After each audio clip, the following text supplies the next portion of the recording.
There are some people in this world who are born with fire in their hands, but never learn to strike the match. This is the story of one such man. His name was Kunle Adebayo.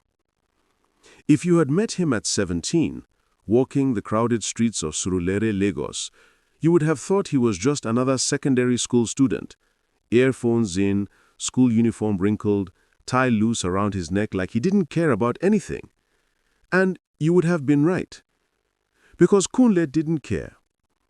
Not about his grades, not about his future, not even about the pride that burned in his father's eyes whenever anyone asked about his brilliant son. But brilliance, oh, Kunle had it in abundance.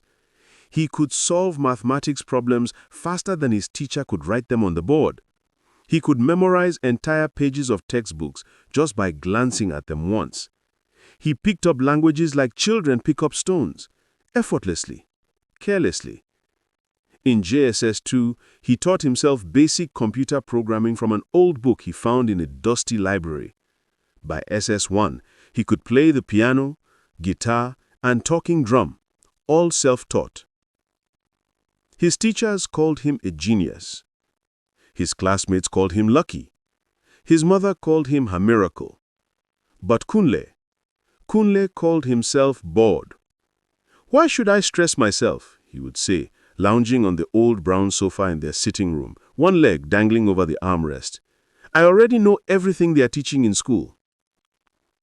His father, Chief Adebayo, a retired civil servant with a stern face and a gentle heart, would shake his head slowly. Knowing is not the same as doing, Kunle. A seed with no root is just dust waiting for wind. Kunle would smile and nod, the way children do when they hear wisdom but have no intention of applying it. The Adebayo family lived in a decent 3-bedroom flat in Surulere, not rich, but comfortable. Chief Adebayo had worked for 30 years in the civil service, saved every kobo, and built a reputation as a man of integrity. Their home had stable electricity most evenings, a small generator for when NEPA failed, and a black and white TV that still worked if you hit it on the side just right. Kunle's mother, Mama Titi, was a petty trader who sold provisions at Ojuelegba market. She was the kind of woman who could stretch 5,000 naira into a feast for 8 people. Her laughter was loud, her discipline was firm, and her love was unconditional. Then there were Kunle's younger siblings, Titi, a sharp 15-year-old girl with dreams of becoming a lawyer, and Shegun, a 12-year-old boy who idolized his big brother. Life was simple. Not perfect, but stable. Every evening, after Mama Titi returned from market, the family would gather around the dining table. A wooden table Chief Adebayo had built himself 20 years ago. They would eat jollof rice, eba, or whatever Mama Titi had managed to prepare. And Chief Adebayo would ask each child about their day. "Titi, how was school?" "Fine, Daddy. We had a debate today and I won." "Good, very good." "Shegun, I scored 12 goals in football, Daddy." 12? Messi is coming for you. Then his eyes would land on Kunle. "And you, Kunle, what did you do today?" Kunle would shrug. "Nothing much, sir. Just school." The disappointment in his father's silence was louder than any scolding. One evening, after dinner, Chief Adebayo called Kunle into his small study, a cramped room with shelves full of old textbooks, files, and framed certificates. "Sit down, my son." Kunle sat. Chief Adebayo leaned back in his chair, studying his son's face in the dim light of the kerosene lamp. NEPA had taken the light again. "Do you know what my father told me when I was your age?" Kunle shook his head. He said, "Adebayo, the world will not hand you anything, not because you are smart, not because you are good. The world only rewards those who refuse to sleep when others are dreaming." Kunle stayed quiet. "I see the way you live, Kunle. You think life is a joke. You think because God gave you a sharp brain, the rest will just arrange itself." "Daddy, Chief Adebayo raised a hand. Let me finish. You are 17 years old. In a few years, you will write JAM, go to university, and enter the real world. And that world, my son, does not care about potential. It only cares about proof. He leaned forward, his voice dropping to a whisper. I have seen brilliant men die as beggars. I have seen fools become kings. Do you know what the difference was? Kunle swallowed. No, sir. The brilliant men waited for life to come to them. The fools went out and grabbed life by the throat. Chief Adebayo stood and placed a hand on Kunle's shoulder. You have a gift, Kunle. But a gift unused is a curse in disguise. Wake up, my son, before it's too late. Kunle nodded. Yes, Daddy. But even as he said it, even as he walked out of that room, he didn't truly hear the warning. He didn't know that in 6 months, his father would be dead, and that everything he took for granted would be ripped away like skin from bone. The next morning, life continued as normal.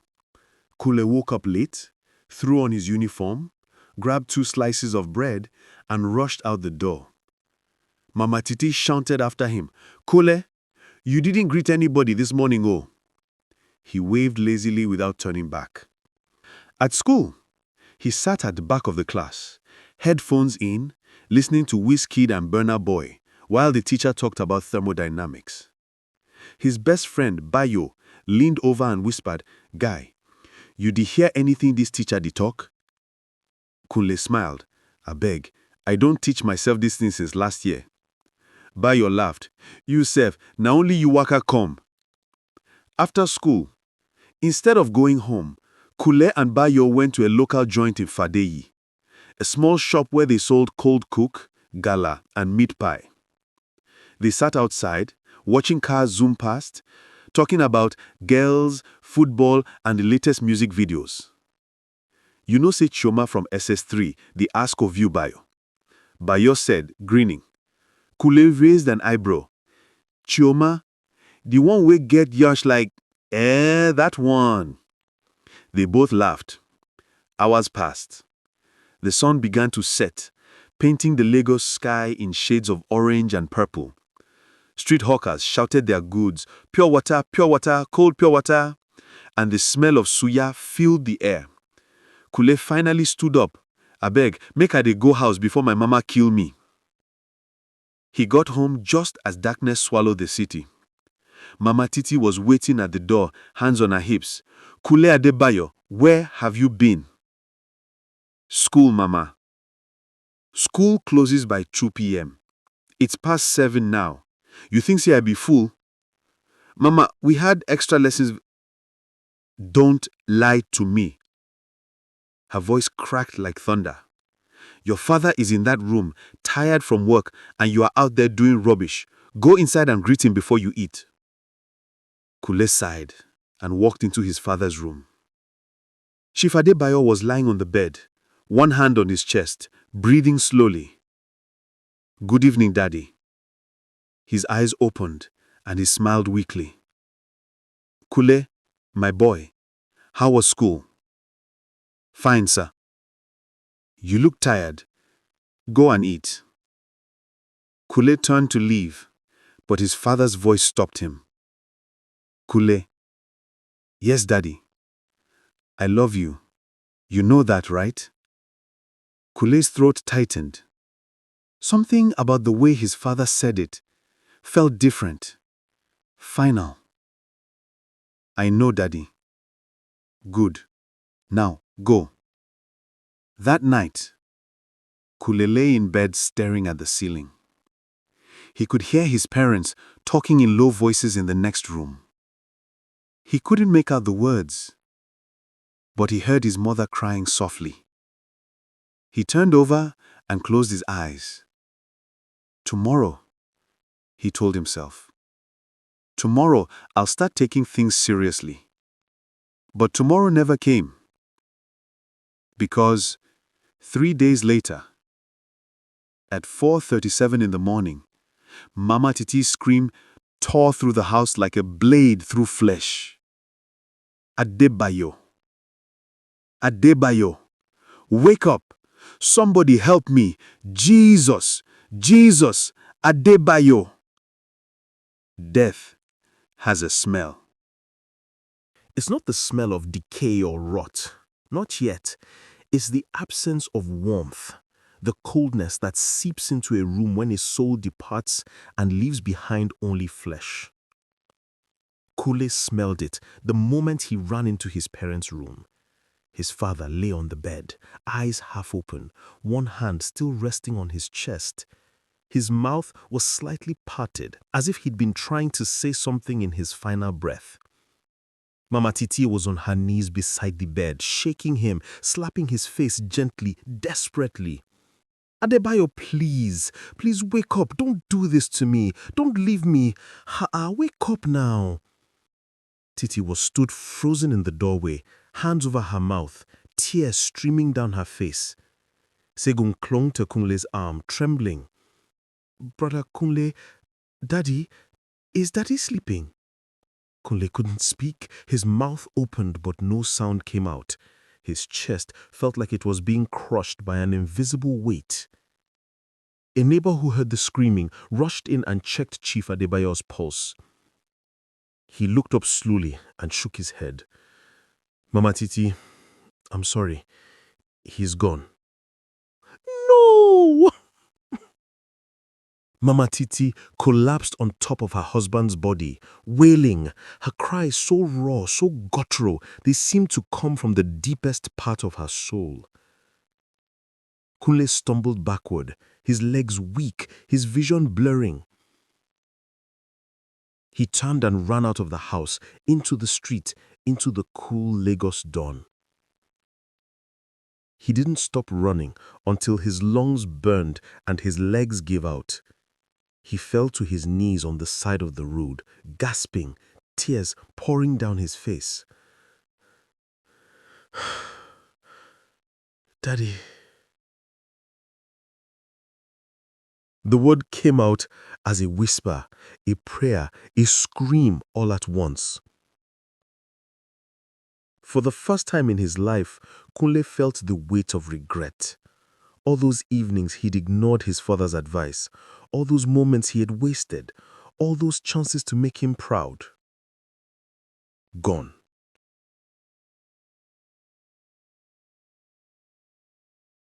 The funeral was held 2 weeks later at their family compound in Ibadan.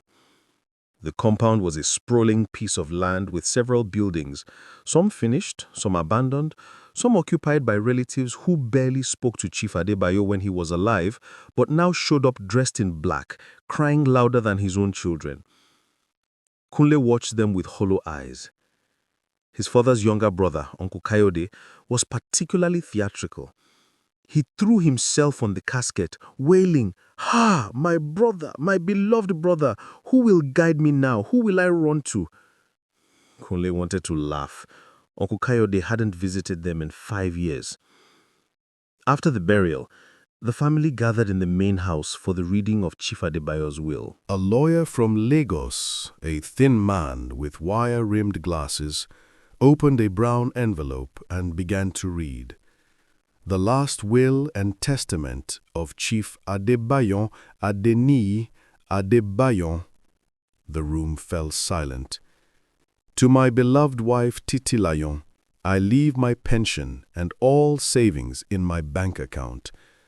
To my children, Kunle, Titi, and Segun, I leave the house in Surulere, my personal belongings, and my library of books. Uncle Kayode shifted in his seat. What about the land here? The family compound. The lawyer adjusted his glasses. Chief Adebayo stated clearly that the family compound belongs to the entire Adebayo family as per tradition. However, his personal property in Lagos is to go to his wife and children. Uncle Kayode's face darkened. After the reading, he pulled Mama Titi aside. Sister Titi, we need to talk. They went into a small room. Kunle followed quietly and stood by the door, listening. "Sister, you know say that house in Surulere, my brother borrow money from me to buy that land." Mama Titi frowned. "Borrow money? Kayode, what are you talking about? Your brother worked hard." "I'm not saying he didn't work hard, oh, but the truth is the truth. He owed me 3 million naira, and now that he's gone, that house needs to be sold to pay the debt." 3 million? Mama Titi's voice cracked. "Kayode, you are lying. Adebayo never borrowed money from you." "Are you calling me a liar?" "I'm saying, look, I don't want trouble, but if you people want to keep that house, bring me my money. If not, we will sell it and settle everything." Kunle's fists clenched. Mama Titi's voice dropped to a whisper. "Kayode, please, that house is all we have. Where will my children sleep?" Uncle Kayode stood and adjusted his agbada. "That one is not my concern. Business is business. I'll give you 2 months." He walked out, brushing past Kunle without a glance. Mama Titi sat down slowly, her face blank, her hands trembling. Kunle knelt beside her. "Mama, is it true? Did Daddy owe him money?" She shook her head. "I don't know, Kunle. I don't know." But deep down, Kunle knew the truth. Uncle Kayode was a liar, and he was going to take everything. They returned to Lagos the next day, but the house no longer felt like home. It felt like a cage. Every evening, Mama Titi would sit on the veranda, staring at nothing, her face gaunt, her eyes empty. She stopped going to the market. She stopped cooking. She stopped smiling. Titi took over the cooking. Segun became quieter, more withdrawn. And Kunle felt like he was drowning in guilt. 1 month passed, then another. Uncle Kayode showed up at their door with 2 men, a lawyer and a police officer. "Mama Titi, time is up. I've been patient enough. If you can't pay, we're taking this house." Mama Titi fell to her knees. "Kayode, please, in the name of God. Your brother just died. His children are still in school. Where will we go?" The police officer looked uncomfortable, but Uncle Kayode's face was stone. "I gave you time. Now move aside." Within hours, everything was gone. Their furniture, their father's books, their clothes, all of it loaded into a truck and driven away. Mama Titi stood in the empty sitting room, tears streaming silently down her face. Titi held Segun, who was sobbing, into her shoulder. And Kunle stood at the doorway, fists clenched, jaw tight, watching Uncle Kayode drive away in his jeep.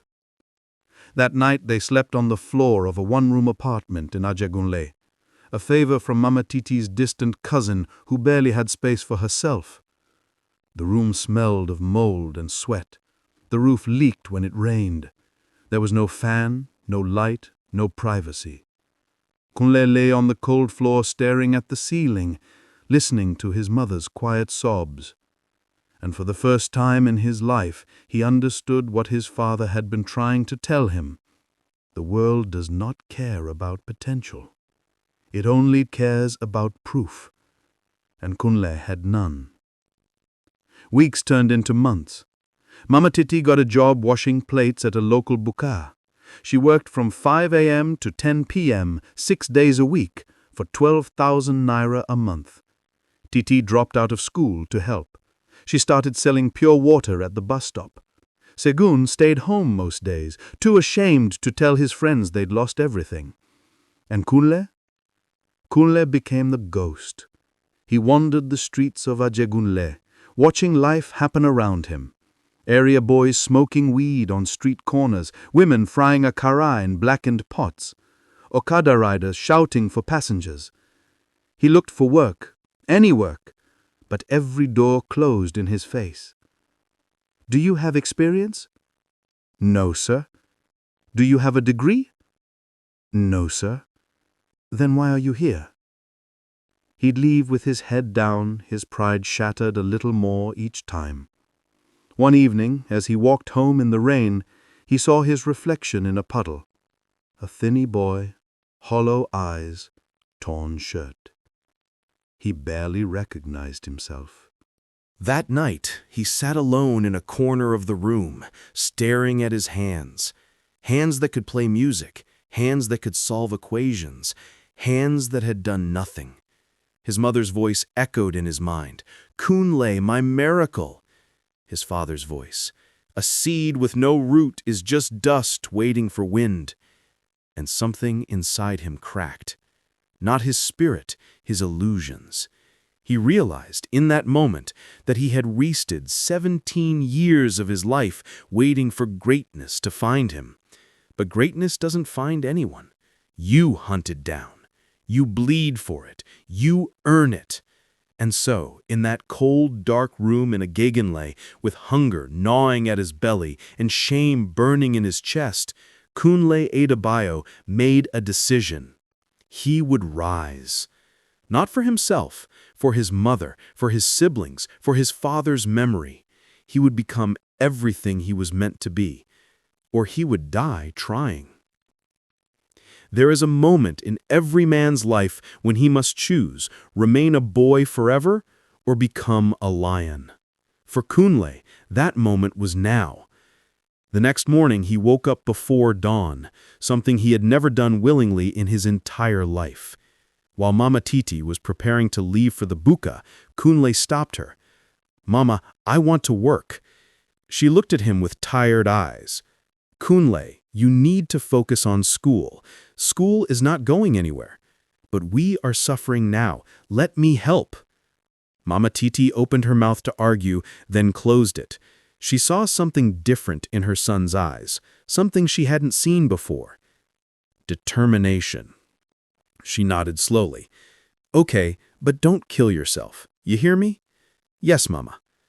That day, Kunle began his search. He walked the streets of a Gegenlay, knocking on shop doors, asking for work, any work. Most people turned him away. But one man didn't. His name was El-Haji Musa, a tailor who ran a small shop on Boundary Road. He was an elderly Hausa man with a long white beard and gentle eyes. "Young man, can you sew?" "No, sir, but I can learn." El-Haji Musa studied him for a long moment, then nodded. "Come tomorrow, 6 a.m. sharp. Don't be late." Kunle's heart leapt. "Thank you, sir, thank you." He ran home and told his mother. For the first time in months, she smiled. The next morning, Kunle arrived at the shop at 5:45 a.m. El-Haji Musa was already there, cutting fabric. "Good. You are early. I like that." He handed Kunle a broom. "Sweep the shop, then we begin." For the next 3 months, Kunle learned tailoring. It was brutal. His fingers bled from needle pricks, his back ached from sitting hunched over the sewing machine, his eyes burned from staring at tiny stitches under dim light. But he didn't complain. He watched El-Haji Musa's every move. He memorized patterns, measurements, techniques. And because Kunle was Kunle, because his brain absorbed information like a sponge, he mastered in 3 months what took most apprentices 3 years. El-Haji Musa noticed. "Kunle, you are not ordinario. I've been sewing for 40 years. I've trained many boys. But you have something special." Kunle bowed his head. "Thank you, El-Haji. Don't thank me. Thank Allah for the brain He gave you, and use it well." At night, after work, while Mama Titi, and Segun slept, Kunle would sit by candlelight and read. He read everything he could find: old newspapers, business magazines, self-help books borrowed from a neighbor.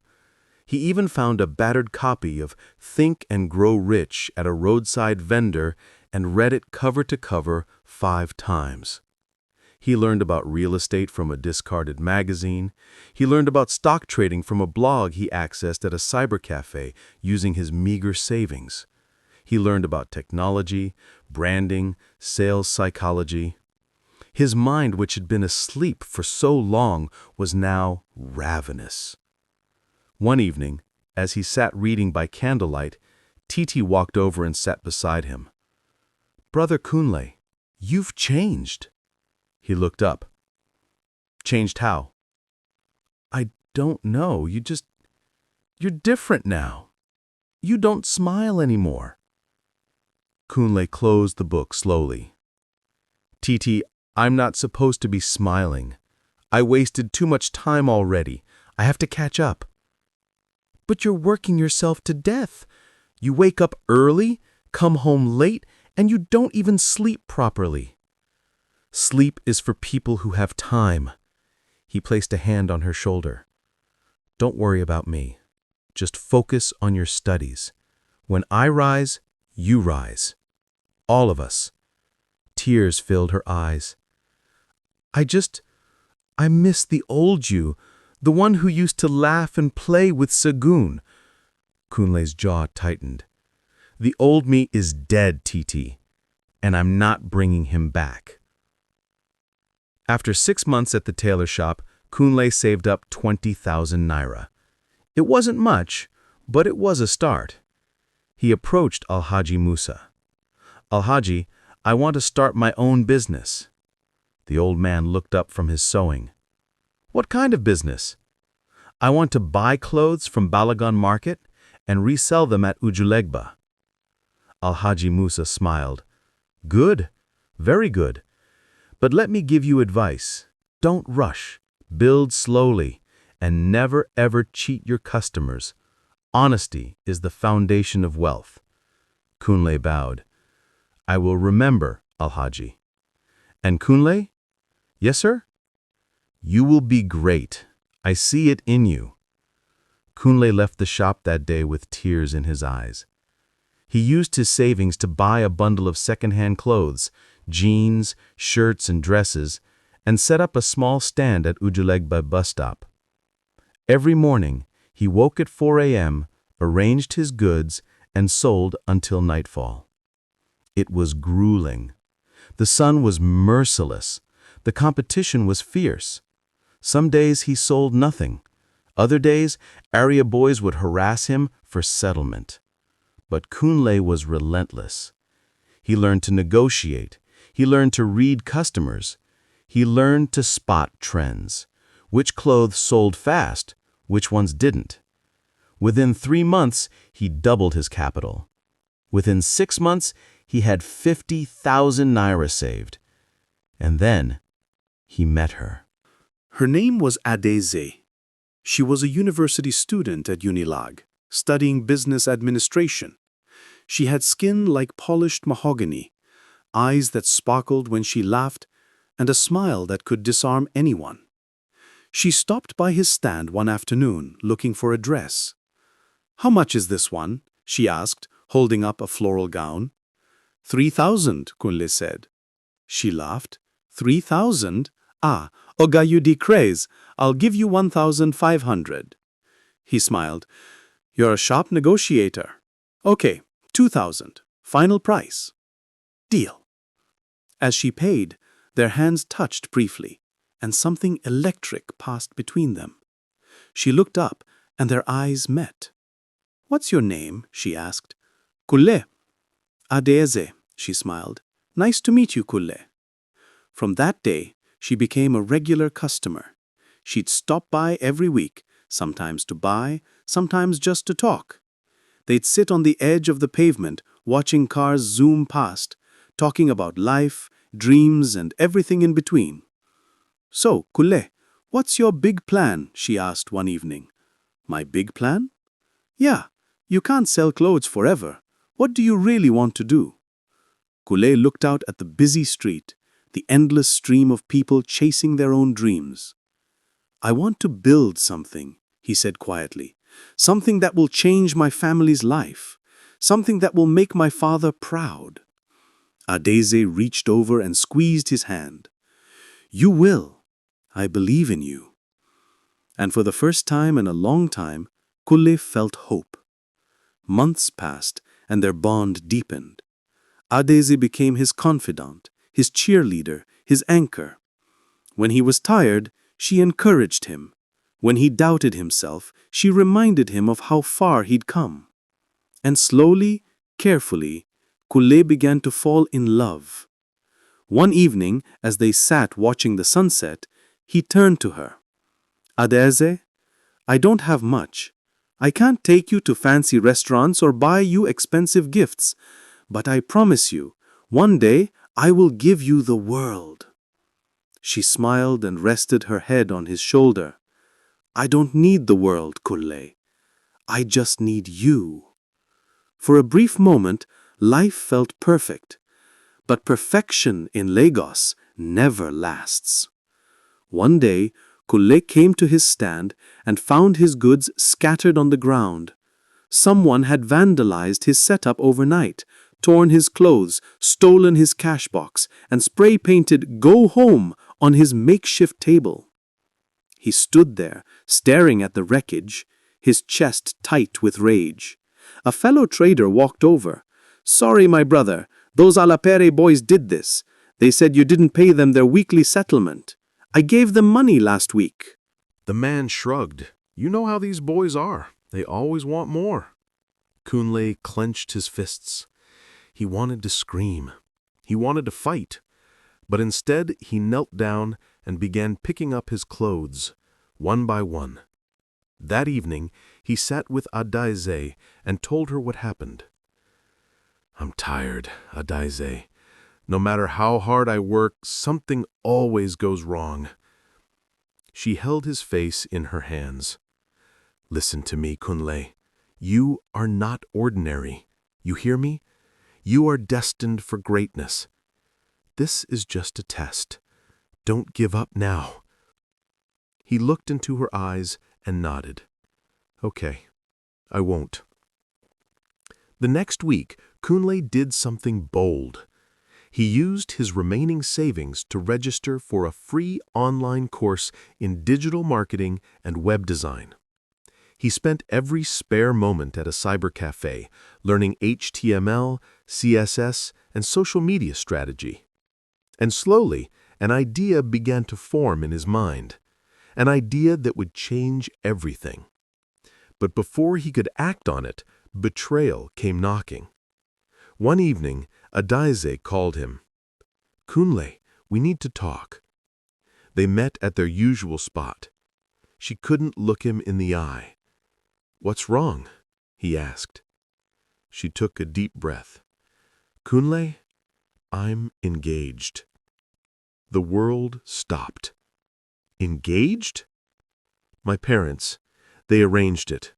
His name is Chukwudi. He works at an oil company. He's stable. He can take care of me." Kunle's voice was barely a whisper. "What about me?" Tears streamed down her face. "Kunle, I love you. I really do. But love doesn't pay bills. My family is pressuring me. I can't wait forever." "So that's it?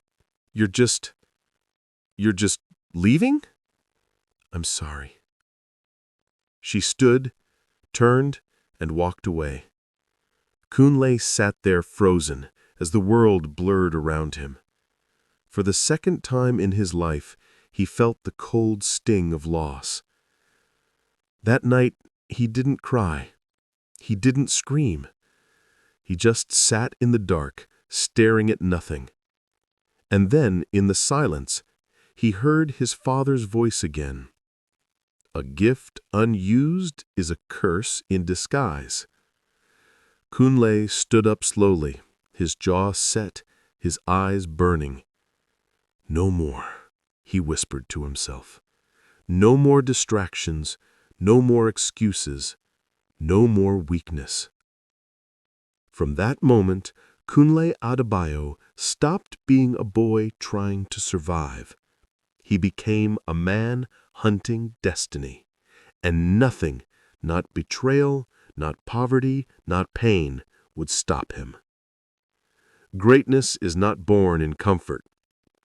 It is forged in fire, tempered in pain, and sharpened by betrayal. Kunle learned this truth the hard way. Every memory of her became a reminder of why he couldn't afford to be weak. Every rejection became proof that he needed to rise faster, higher, stronger. He stopped selling clothes. Instead, he focused entirely on his new skill, web design and digital marketing. He started by offering free services to small businesses in Ajegunle, designing flyers, managing Instagram pages, building simple websites. At first, no one took him seriously. Kunle, what is digital marketing? Is that one a job? But he didn't argue, he just worked. And slowly, the results spoke for themselves. A small provision store he helped saw their sales double in 2 months. A tailor whose Instagram page he managed started getting customers from Ikoyi and Lekki. Word spread. Within 6 months, Kunle was charging 50,000 naira per project. Within a year, he had saved close to 2 million naira. But saving alone wouldn't change his life. He needed to build something bigger. One evening, while browsing online, Kunle stumbled upon an article about e-commerce. The future of business is online. Physical stores are dying. The internet is the new marketplace. An idea exploded in his mind. What if he created an online platform that connected local artisans, tailors, shoemakers, hairdressers with customers across Lagos? A digital marketplace. No rent, no physical store, just a website and a vision. He spent the next 3 months building it. He called it Artisan Hub. It was simple. Artisans could create profiles, showcase their work, and receive orders directly from customers. Kunle would take a 10% commission on every transaction. He launched it with zero marketing budget. He went from shop to shop in Ajegunle, Mushin, and Ojueleba, convincing artisans to join. Alhaji, imagine people from Victoria Island ordering your clothes without stepping into your shop. I can make that happen. Most people laughed at him. But a few believed. Alhaji Musa was the first to sign up. Kunle, I trust you. Let's try. Within 2 months, Artisan Hub had 50 artisans registered. Within 4 months, they processed their first 1 million naira in transactions. Within 6 months, Kunle was making 200,000 naira in commissions alone. Mama Titi couldn't believe it. Kunle, is this real? Where is this money coming from? He smiled. Mama, I told you, I'm going to change our lives. He moved the family out of the one room in Ajegunle into a small 2-bedroom flat in Ikeja. It wasn't much, but it had running water, stable electricity, and most importantly, dignity. The first night they slept there, Mama Titi wept. Thank you, Jesus. Thank you, my son. Titi hugged Kunle tightly. Brother, I'm so proud of you. Even Segun, now 14 and taller than Kunle remembered, looked at his brother with something close to awe. Brother Kunle, you're like a superhero. Kunle laughed and ruffled his hair. No, Segun, I'm just someone who refused to stay down. But even as success came, Kunle remained paranoid. He remembered Uncle Kayode. He remembered Adaeze. He remembered every person who had turned their back on him when he had nothing. He learned a painful lesson. People love you more when you're rising than when you've arrived. And jealousy in Lagos is more dangerous than poverty. One afternoon, Kunle received a call from an unknown number. Hello? Kunle Adebayo? Yes, who is this? My name is Mr. Biodun Coker. I'm an investor. I've been hearing about Artisan Hub and I'm very impressed. I'd like to meet with you. Kunle's heart raced. An investor? Yes, I believe your platform has potential. Let's talk business. They met at a cafe in Ikeja. Mr. Coker was a man in his early 50s, well-dressed, with a gold Rolex and an air of confidence that came from old money. He smiled warmly as Kunle sat down. Kunle, let me get straight to the point. I want to invest 5 million naira in Artisan Hub in exchange for 40% equity. Kunle blinked. 5 million? Yes, and I'll also connect you with my network, people in tech, finance, marketing. With my backing, Artisan Hub can become a household name in Nigeria. It sounded too good to be true, and Kunle had learned that when something sounds too good to be true, Mr. Coker, I appreciate the offer, but I need time to think about it. Mr. Coker's smile tightened. Think about it? Kunle, opportunities like this don't come twice. I'm offering you a lifeline.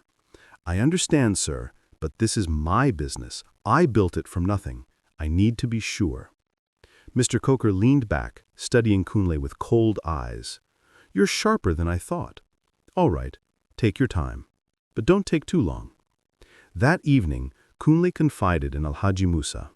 Alhaji, what do you think? Should I take the investment? The old man stroked his beard thoughtfully. Kunle, let me tell you something. In business, there are two kinds of people, those who help you grow and those who want to own you. Before you sign anything, ask yourself, does this man want to help me or control me? Kunle spent the next week researching Mr. Coker. What he found chilled him to the bone. Mr. Coker had a history of investing in small startups, taking majority control, then pushing out the founders and selling the companies for profit. He was a corporate vulture. Kunle called him back. Mr. Coker, I've thought about your offer. I'm going to pass. There was a long silence on the other end. Then a laugh, cold and sharp. You're making a mistake, Kunle. A big one. Maybe, but it's my mistake to make. We'll see. 2 weeks later, strange things started happening. Artisans began pulling out of Artisan Hub, claiming they'd received better offers elsewhere. Website traffic dropped mysteriously. Then, Kunle received a legal notice. Mr. Coker was suing him for intellectual property theft, claiming that the concept of Artisan Hub was based on a business idea Mr. Coker had shared with someone years ago. It was a lie, a baseless, malicious lie. But the lawsuit alone was enough to scare investors and partners away. Kunle's world began to crumble again. He spent his savings on legal fees. He stopped sleeping. He stopped eating. Mama Titi watched her son wither before her eyes. Kunle, maybe we should just settle. Give him what he wants. No, Mama. Kunle's voice was steel. I didn't come this far to surrender. Not to him, not to anyone. The court case dragged on for months. But Kunle had something Mr. Coker didn't expect. Documentation, evidence, proof.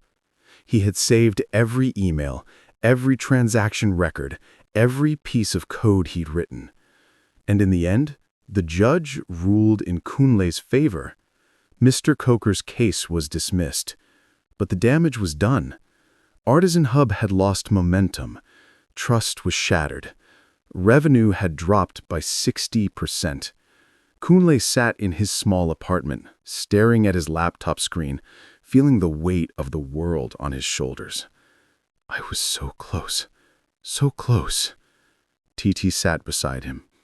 Brother, what will you do now? Kunle looked at her, and for the first time in months, he smiled. Not a smile of joy, a smile of defiance. I'll rebuild, again. And this time I'll build something they can't touch. And that's exactly what he did. Instead of trying to revive Artisan Hub, Kunle pivoted. He noticed something during his legal battle. Businesses across Nigeria were struggling with the same problem. They had no online presence, no way to reach customers beyond their immediate community. So Kunle launched a new service, Digiscale Solutions, a digital marketing agency that helped businesses build brands, run ads, and scale online. He started with just 3 clients. Within 6 months, he had 30. Within a year, he had over 100 clients, including major businesses in Lagos, Abuja, and Port Harcourt. His revenue exploded. By the time he turned 25, Kunle Adebayo was making 10 million naira a month. He moved his family into a 4-bedroom duplex in Lekki. He enrolled Segun in a private secondary school. He sent Titi to study law at the University of Lagos, fulfilling her childhood dream. And for Mama Titi, he did something special. He bought her a shop in a prime location at Ikeja City Mall and stocked it with provisions, cosmetics, and household items. The day he handed her the keys, she collapsed in his arms, sobbing. "Kunle, my son, you have done what your father could not finish. You have restored this family." Kunle held her tightly, tears streaming down his own face. "No, Mama, you restored us. You never gave up. Even when we had nothing, you kept fighting. This is for you." But even in success, Kunle remained haunted. Haunted by the memory of his father, haunted by the betrayal of Uncle Kayode, and haunted by one question. Was he doing this for the right reasons? Or was he driven by revenge?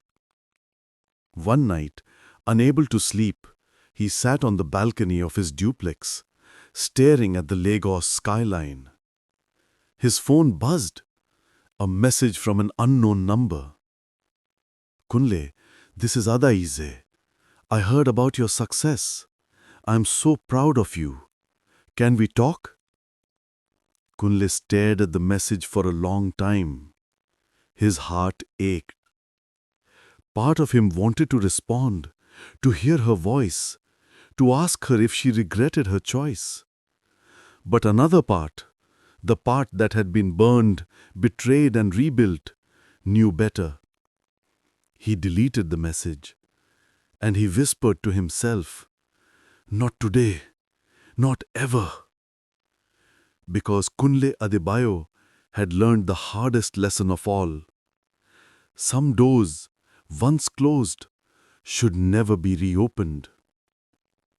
But the universe wasn't done testing him yet. A week later, he received a call from Ibadan. It was Uncle Kayode's. It was his cousin, Bimpe. "Kunle, it's Uncle Kayode. He's very sick. He's asking for you."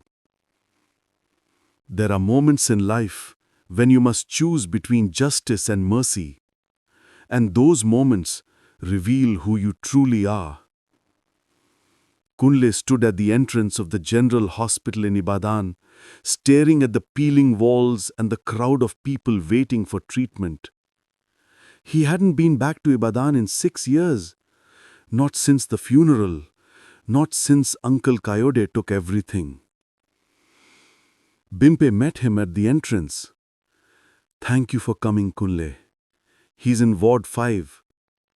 They walked through the dimly lit corridors, the smell of antiseptic mixed with something sour, something hopeless. When they reached the ward, Kunle stopped at the doorway. Uncle Kayode lay on a narrow bed connected to an IV drip. His once proud frame had withered. His skin was ashen, his eyes sunken. He looked like a shadow of the man who had destroyed Kunle's family. Bimpe touched Kunle's arm. "He has kidney failure. The doctors say he needs dialysis and eventually a transplant. But we don't have the money." Kunle said nothing. He walked slowly to the bedside. Uncle Kayode's eyes fluttered open. When he saw Kunle, something flickered in them. Fear, shame, regret. "Kunle," his voice was a rasp. "You came." Kunle stood there, hands in his pockets, face unreadable. "Why did you ask for me?"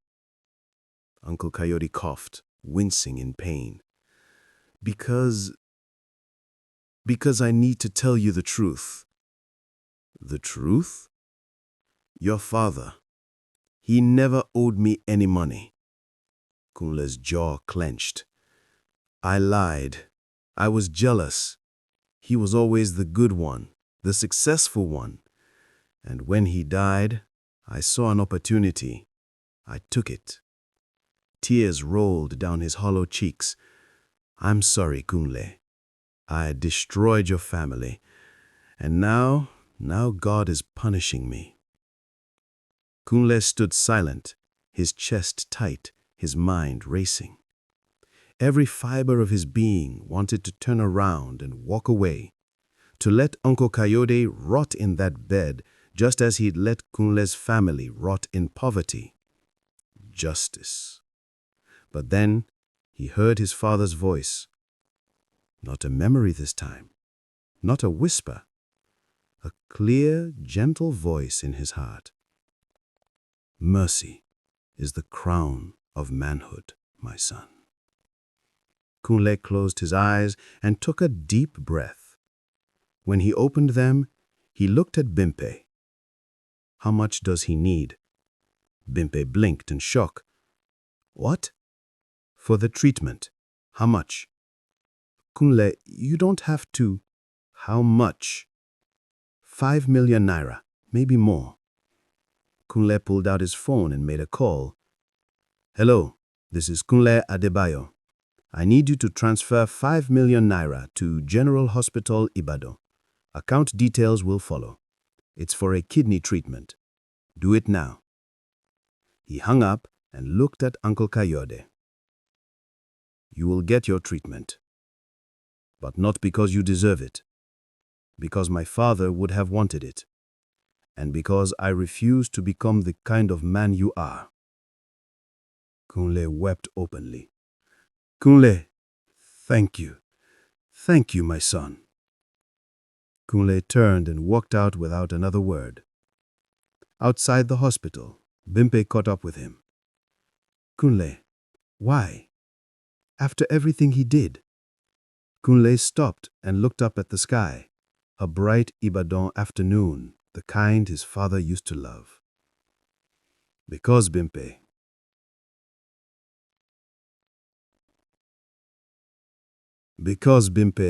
if I let hate control me, then he wins.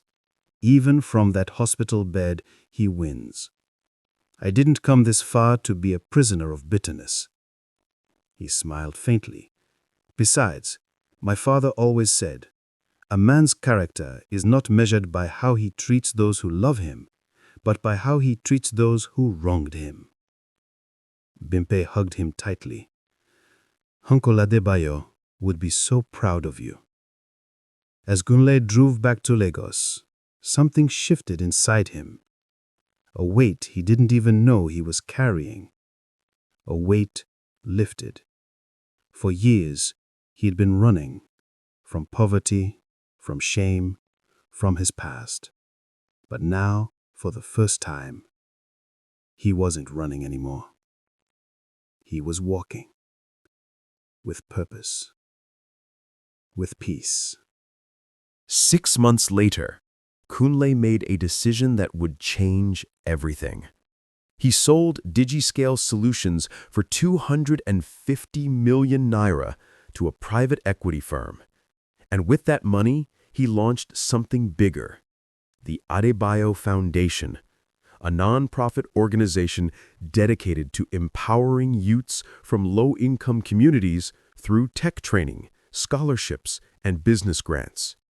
He built a state-of-the-art training center in Ajegunle, the same streets where he once sold clothes and struggled to survive. The center offered free courses in coding, digital marketing, graphic design, and entrepreneurship. Thousands of young people enrolled, and Kunle personally mentored many of them. He told them his story, not to boast, but to inspire. "I was you," he'd say. "I was broke, hopeless, and lost, but I made a choice, and that choice changed my life. You have the same choice. Make it." Within 2 years, over 50 startups had been born from the foundation. Some failed, but many thrived. And Kunle watched with pride as young men and women who once had nothing began to build empires of their own. By the time Kunle turned 30, he was worth over 3 billion naira. But the money didn't define him. What defined him was what he did with it. He built schools in rural areas. He provided scholarships to brilliant students who couldn't afford university. He partnered with hospitals to offer free medical care to the elderly. And every year, on the anniversary of his father's death, he returned to Ibadan and laid flowers on his grave. One evening, as Kunle sat on the balcony of his home in Lekki, Mama Titi joined him. She was older now, her hair more gray than black, but her spirit was still strong. "Kunle, do you remember what I used to call you?" He smiled. "My miracle." "I was right, wasn't I?" He reached over and held her hand. "No, Mama, you were the miracle. You held us together when everything fell apart. I just finished what you started." She rested her head on his shoulder. "Your father is smiling, my son. Wherever he is, he's smiling." They sat in comfortable silence watching the sunset over Lagos, a city that had tried to break him, a city that had failed. Because Kunle Adebayo was no longer the boy who slept through life. He was the man who woke up and conquered it. Years passed. Kunle never married, not because he didn't want to, but because he learned that some journeys are walked alone. He poured his love into his family, his foundation, and the thousands of lives he touched. Titi became a successful lawyer and opened a pro bono legal clinic for the poor. Segun became a software engineer and joined Kunle's tech ventures. And Mama Titi? She lived to see her children become pillars of their community, something she'd prayed for every night in that one room in Ajegunle. One day, Kunle received an unexpected visitor. It was Adaeze. She was older now, lines of weariness etched on her once youthful face. "Kunle, I know I have no right to be here, but I had to see you." Kunle invited her in. They sat in his living room, the silence thick between them. "I made a mistake," she said quietly. "I chose security over love, and I've regretted it every day since." Kunle looked at her with gentle eyes. "Adaeze, I don't blame you. You did what you thought was right. We all make choices. Some we regret, some we learn from. Do you hate me?" He shook his head. "I did for a long time, but hate is exhausting. I learned to let it go." She wiped her eyes. "You've become everything you said you would, and more. So have you. I heard about your NGO for women.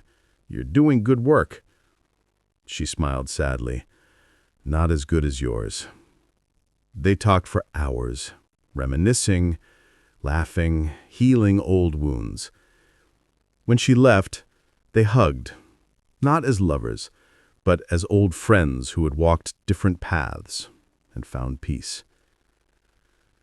As Kunle closed the door, he realized something profound.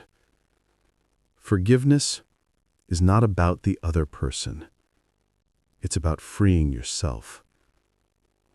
On Kunle's 35th birthday, he stood before a crowd of 5,000 people at the Adebayo Foundation's annual gala.